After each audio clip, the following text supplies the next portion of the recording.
বিসমিল্লাহির রহমানির রহিম ওয়াজকুর ইসমাঈল ওয়াল ইয়াসা ওয়াল যাল কিফলি ওয়া কুল্লুম মিনাল আখইয়ার। স্মরণ করো ইসমাইলের কথা, স্মরণ করো আল ইয়াসা এর কথা, স্মরণ করো জুল কিফলের কথা। ইহারা প্রত্যেকেই ছিল আমার স্বজন। ওয়া কুল্লুম মিনাল আখইয়ার, স্বজন, নৈকট্যপ্রাপ্ত, আল্লাহর ঘনিষ্ঠ, আল্লাহর মেহমান, আল্লাহর প্রিয় আস্থাভাজন। আল্লাহ কিন্তু কোরআনে 25 জন নবী এবং রাসূলের নাম নিছে এবং তাদের সবার কিন্তু জীবনী বলেনি। অসংখ্য আয়াতে একটা নবীরই আলোচনা করছে, শত শত আয়াতে। মুসা আলাইহিস সালাম বেশি, ঈসা আলাইহিস সালামের বেশি আছে, তারপরে ইব্রাহিম আলাইহিস সালামের কথা কোরআনে বেশি আছে, শত শত শত শত শত শত। কিন্তু কোনো কোনো নবীর আলোচনা শুধু নামটা নিয়ে শেষ। এরকমই জুলকিফল আল ইয়াসা। আর আপনাদেরকে আমি হুকুম দিচ্ছি, নবী এবং রাসূলদের নাম যেগুলো কোরআনে এসেছে সেই নাম 25 জন। এই নামে আপনারা আপনাদের সন্তানদের নামকরণ করবেন। আমার হুকুম এটা। আমার যারা ভালোবাসেন, লাইক কমেন্ট করেন, তাদের কাছে আমার হুকুম যে নবী এবং রাসূলদের নামে নামকরণ করবেন নিজের সাওয়ালের। আর বেটি হলে নবীর রাসূলদের বউ, নবী রাসূলদের মা, বোন, বেটি, তাদের নামে নামকরণ করবেন। নেটে সার্চ দিবেন, আলেমদেরকে জিজ্ঞেস করবেন যে নবীর বউ বেটির নামে নামটা বলেন। এখন তো আল্লাহর ইচ্ছায় সহজ, দলিল সহ চাইবেন। ওই যে কৃত্রিম বুদ্ধিমত্তা আছে তাদেরকে জিজ্ঞেস করবেন, গুগলে যায় সার্চ দিবেন, নবীর নাম এবং তাদের বউ বেটির নাম দাও, ইব্রাহিম, মুসা, ঈসা, তাদের বউ বেটির নামগুলো দাও দলিল সহ, কোন কিতাবে আছে। এভাবে নিয়ে ওগুলা আবার যাচাই বাছাই কইরা আপনি নামগুলা রাখবেন ইনশাআল্লাহ। আর একটা করে নাম রাখবেন, 2টা 3টা করে না। হাযা যিকরুন, এটা হচ্ছে উপদেশ। ওয়া ইন্নালিল মুত্তাকিনা লা হুসনা মাআব, আর যারা মুত্তাকি আল্লাহ ভীরু তাদের জন্য আছে উত্তম বাসস্থান।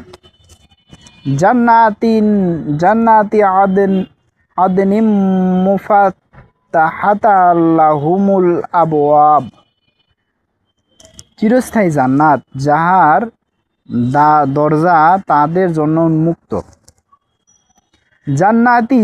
জান্নাত আদনিন, চিরস্থায়ী, মুফাত্তাহাতান, ফাতাহ, উন্মুক্ত, লাহুম তাদের জন্য, আবওয়াব দরজা সমূহ।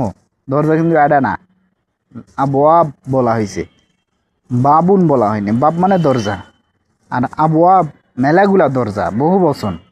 দরজা সমূহ তাদের জন্য, দরজা সমূহ খোলা। আপনার দরজাটা, আল্লাহর দরজা আল্লাহ খুলে রাখিছে। আল্লাহ জান্নাতের দরজা খুলে রাখিছে, আপনার ভালোবাসার দরজা খুলে রাখবেন। আপনার নিজের দরজা এতিম, মিসকিন, ফকির, অসহায়দের জন্য খুলে রাখবেন। এটা আল্লাহর তরিকা, আল্লাহর রং। এটা আল্লাহর রং ধারণ করতে বলছে, আল্লাহর গুণে নিজেদেরকে গুণান্বিত করতে বলছেন, আল্লাহর প্রেমে আসক্ত হইতে বলছেন। আল্লাহ যেগুলান করেন সেগুলান করতে বলছেন। আল্লাহ ক্ষমা করতে ভালোবাসেন, আপনি ক্ষমা করবেন। আল্লাহ সত্য কথা বলেন, আপনি সত্য কথা বলবেন। আল্লাহ মিথ্যা অন্যায় ঘৃণা করে, আপনিও মিথ্যা অন্যায় ঘৃণা করবেন। আল্লাহ শিরক কুফরি অপছন্দ করেন, আপনি অপছন্দ করবেন। এলা হচ্ছে আল্লাহর রং। সিবগাতুল্লাহ, আল্লাহর রং ধারণ করো, আল্লাহর রঙে নিজেদেরকে রাঙাও। মুত্তাকিইনা ফিহা ইয়াদউনা ফিহা বিফাকিহাতিন কাসীরাতিন ওয়া শারাব, সেখানে তারা আসীন হইবে হেলান দিয়া। এই যে আমি কিন্তু হেলান দিয়া আছি সিয়ারেত, হেলান দেওয়া কিন্তু খুব মজা। আল্লাহ রাসূল কিন্তু হেলান দিয়ে থাকতেন। আবার হেলান দিয়ে যখন তিনি কথাটা বললেন, হেলান দিয়েছিলেন, তারপর তিনি মাজাটা সোজা হয়ে বসবেন যখন সোজা হয়ে, আবার হেলানের সময় হেলান দিবেন। আর বসার সময় কিন্তু আপনি পিঠ আবার কুজা করে বসেন, এটা কিন্তু নিয়ম না। সেনাবাহিনী দেখবেন সব দেশে সেনাবাহিনী পিঠের দ্বারা সোজা করে বসে, আপনারা কিন্তু পিঠের দ্বারা সোজা করেন না। হেলানের সময় হেলান দিবেন, হেলান খুব মজার জিনিস। জান্নাতে তারা হেলান দিয়ে বসবে, সেখানে তারা বহুবিধ ফলমূল ও পানীয় চাইবে। ফল খাইবেন এবং পানীয় বলতে শরবত, ওই জুস। আমি আপনাদেরকে হুকুম দিচ্ছি, যারা জান্নাতে যেতে চান, যারা জান্নাতি হতে চান, যারা জান্নাতওয়ালা, আল্লাহর জান্নাতে যেতে চান, ভালোবাসেন আল্লাহকে, তাদেরকে আমি হুকুম দিচ্ছি আপনারা ফল খাবেন, ভাত না। ভাত থেকে দূরে থাকবেন। আপনাদের মূল খাবারটা ফল হিসেবে নেবেন, দেশি ফল। ফল বলতে ওই আপেল কমলাগুলা তো বিদেশি, ওদের ফল। আপনার দেশি ফল যেন সবসময় বাড়ির থাকে মজুদ, এটা হুকুম দিয়ে গেলাম। আর পানীয় শরবত খাবেন বেশি। আর আপনার ওই যে এই জুস বানাই খাবেন। তবে এই যে ব্লেন্ডারে নাকি আগুনের তাপ, কারেন্টের তাপে ওটার নাকি ওই খনিজ উপাদান অনেক নষ্ট হয়, এই জন্য এড়িয়ে চলার চেষ্টা করবেন। এমনিতেই ঘুটে টুটে যেভাবে করা যায় ওগুলা চেষ্টা করবেন। যেইটুকু একদমই দরকার সেটা তো করলেনই, কিন্তু চেষ্টা করবেন তাপ হিট দিয়ে ওটা নষ্ট করার থেকে দূরে থাকার। ওয়াইন্দাহুম কাসিরাতুত তরফি আতরাব, উহাদের পার্শ্বে থাকিবে আয়নত নয়না সমবয়স্কাগণ। আল্লাহু আকবার। আপনি চিরস্থায়ী জান্নাতে হেলান দিয়ে বসে আছেন, হীরা মণি মুক্তা পান্না দ্বারা তৈরি করা সিংহাসনে। কল্পনা করেন, এগুলান বানাইন তো, বানায়া বেশি করে ভিডিও বানায় ছাড়েন। কোরআনটা পড়বেন আর এআইকে বলবেন যে এভাবে স্বভাবটা তৈরি করে দাও। হেলান দিয়ে বসে আছেন, সোনা দানা হীরা মণি মুক্তা পান্না দ্বারা তৈরি ফলমূল আপনার আসিছে, আর আপনি পানিও পান করতেছেন। আর আপনার আয়ত নয়না হুরগণ সমবয়স্কা, একদম স্বচ্ছ।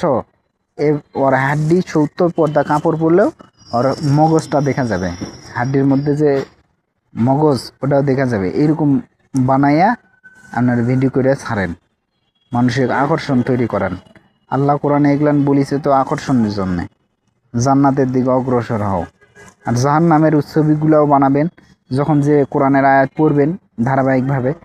আর যে মানে এখান থেকে ওখান থেকে সিটা ফাটা না, ধারাবাহিকভাবে পড়বেন। আর কোরআন এআইকে বলবেন যে এগুলানের দৃশ্য বানাই দাও, দিয়ে ওগুলানের কোরআনেরই খালি।